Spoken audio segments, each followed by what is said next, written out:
Hello friends, आज हम पढ़ेंगे अर्थशास्त्र की परिभाषा। अर्थशास्त्र क्या है?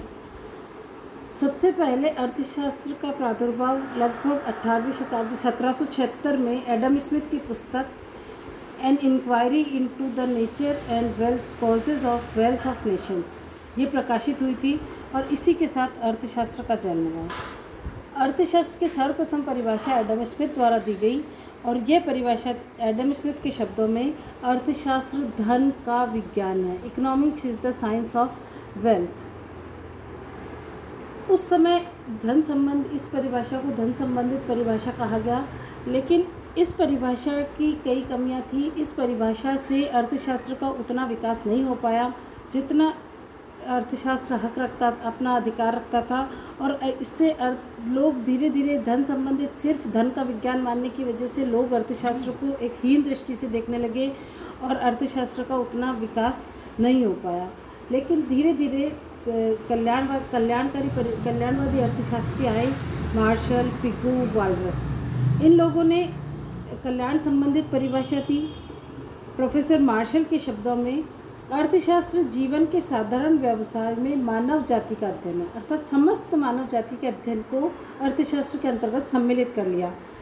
और उनके अनुसार यह व्यक्तिगत एवं सामाजिक क्रियाओं के उस भाग का परीक्षण है जिसका संबंध जीवन के कल्याण से होता है, अर्थात मानव जीवन की समस्त क्रियाएं जो कल्याण से संबंधित थी, उन समस्त क्रियाओं को इसके अंतर्गत अर्थशास्त्र के अंतर्गत शामिल कर लिया गया।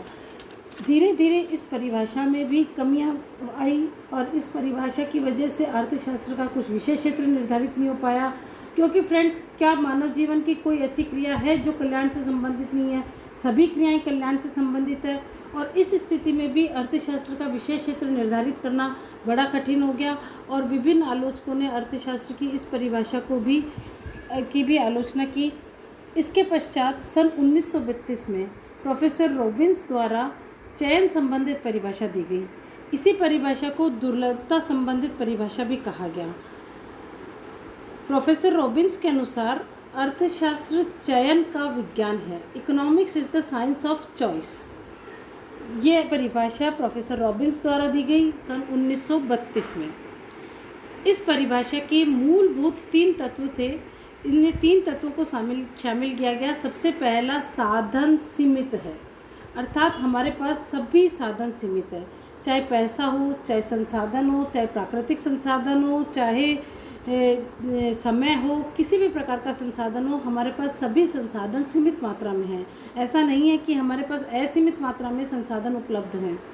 और दूसरा इस परिभाषा का तत्व था कि साध्य अनेक है। साध्य अर्थात उद्देश्य, अर्थात आवश्यकताएं अनेक है। हमारे पास जो लिमिटेड रिसोर्सेज हैं उनसे हमें असीमित साध्यों की, असीमित आवश्यकताओं की हमें पूर्ति करनी होती है। हमारे पास समय सीमित होता है, पैसा सीमित होता है, जल, हर चीज़ सीमित मात्रा में है, और उन सीमित मात्रा में संसाधनों से हमें असीमित साध्यों की पूर्ति करनी है। तीसरा इस परिभाषा का मूल ये था कि साधनों के वैकल्पिक उपयोग है, अर्थात प्रत्येक संसाधन के अनेक उपयोग है, वैकल्पिक उपयोग है। आपके पास पैसा है, आपके पास अनेक वैकल्पिक उपयोग है जिसमें आप उस पैसे को खर्च कर सकते हो।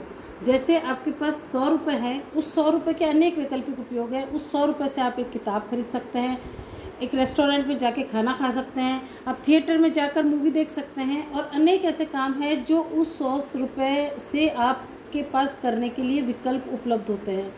लेकिन उस समय आपके पास एक समस्या आती है, एक मूलभूत समस्या आती है चयन की, अर्थात आपको चूज़ करना पड़ता है कि आपका जो सीमित संसाधन है, सीमित आपके पास जो 100 रुपये हैं, उन 100 रुपये को आप किस प्रकार खर्च करोगे, किस प्रकार आप युक्तिपूर्वक खर्च करोगे कि आपको अधिकतम संतुष्टि प्राप्त हो या आपका अधिकतम कल्याण हो।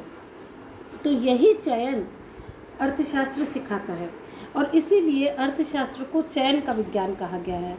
चाहे व्यक्तिगत स्तर पर हो, चाहे राष्ट्र के स्तर पर।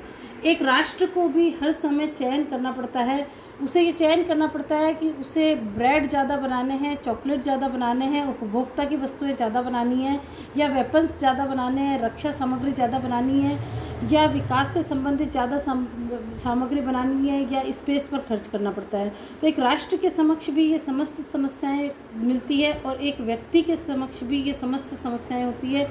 तो इस तरह से मानव जीवन के सामने हमेशा ये समस्या रहती है कि उसे चयन करना